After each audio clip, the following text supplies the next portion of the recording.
नमस्कार दोस्तों, मैं हूं आपके साथ आशीर्वाद। आप सभी का स्वागत है आईएएस मंत्रा के यूट्यूब वीडियो चैनल पर। आइए चर्चा प्रारंभ करते हैं इस स्पेशल इशू पर। माइक्रोसॉफ्ट ये कह रही है कि ईरान अमेरिकी चुनाव को डिस्टर्ब करने के लिए साइबर एक्टिविटी कर सकता है या कर रहा है।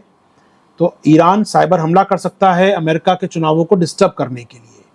ओके भैया, क्यों कर सकता है अमेरिका को? क्या इंटरेस्ट है अमेरिका के चुनावों में उसको? पहली बात। दूसरी बात, कह रहा है इतने से मन नहीं भरेगा, ईरान प्लॉट कर रहा है। तो माइक्रोसॉफ्ट का कहना है कि साइबर थ्रेट करेगा। वहीं अमेरिका की खुफिया एजेंसियों का मानना है, जो वहाँ की FBI है या बाकी संस्थाएं हैं, उनका मानना है कि ईरान प्लॉट कर रहा है वहाँ के सीनियर लीडर्स को किल करने का। ईरान स्पॉन्सर कर रहा है वहाँ के सीनियर लीडर्स को मारने के लिए। ट्रंप को, बाइडेन को, कमला हैरिस को, इन पे वो अटैक करवा सकता है ईरान यहाँ पर। तो ये एक बात आ रही है, यानी ईरान आतंकी हमला भी कर सकता है और एक प्रकार से साइबर हमला भी कर सकता है वो अपने चुनावों को इम्पैक्ट करने के लिए। तो आखिर ऐसा ईरान क्यों कर रहा है? क्या दुश्मनी है उसकी?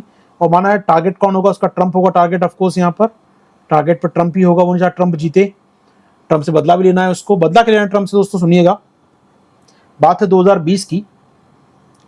2020 में क्या हुआ? जब ट्रंप राष्ट्रपति थे ना, तो अमेरिका ने एयर स्ट्राइक की थी इराक के अंदर। इराक में अमेरिका ने एयर स्ट्राइक की थी और उस समय ईरान का एक सीनियर कमांडर, सैन्य कमांडर, उनकी रिवोल्यूशनरी गार्ड का जो एक बड़ा अधिकारी था, ईरान की जो इस्लामिक सेना है उसका एक बड़ा कमांडर यहाँ पर आया हुआ था इराक में उस समय। उस पर हमला करके उसको मार दिया था। तो ईरान ने कहा था बदला लेंगे इसका, लेकिन बदला कुछ ईरान ले नहीं पाया था, अलग बात है।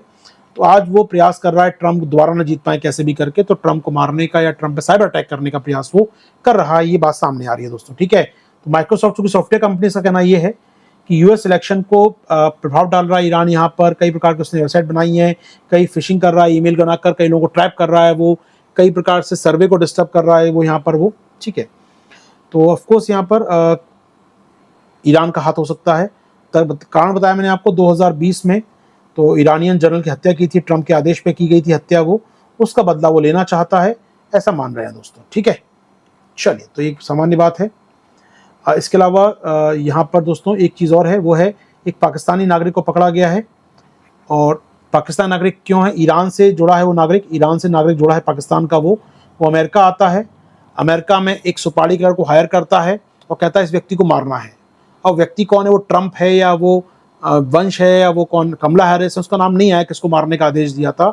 उसने हायर किया था एक व्यक्ति को, उसने एक एसोसिएशन प्लॉट तैयार किया था, उसने टारगेट करने का प्रयास किया मल्टीपल ऑफिशियल्स को, और ट्रंप को भी शायद उसने टारगेट करने का प्रयास किया। यानी ईरान ने पाकिस्तानी नागरिक को जिम्मेदारी, तुम जाओ अमेरिका में जाके हायर करो एक व्यक्ति, 2-4 व्यक्ति को हायर करो, पैसा दो उनको और उनसे कहो ट्रंप की हत्या कर दें।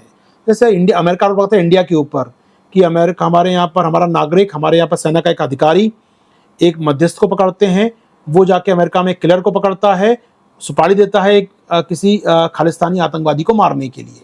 अमेरिका ऐसा आरोप लगाता है भारत के ऊपर, ऐसे आरोप लगा रहा है वो ईरान के ऊपर भी अब, ठीक है। हो सकता है अमेरिका का ट्रेंड हो अपने आप में नए प्रकार का ही, लेकिन ये केस सामने आया है दोस्तों।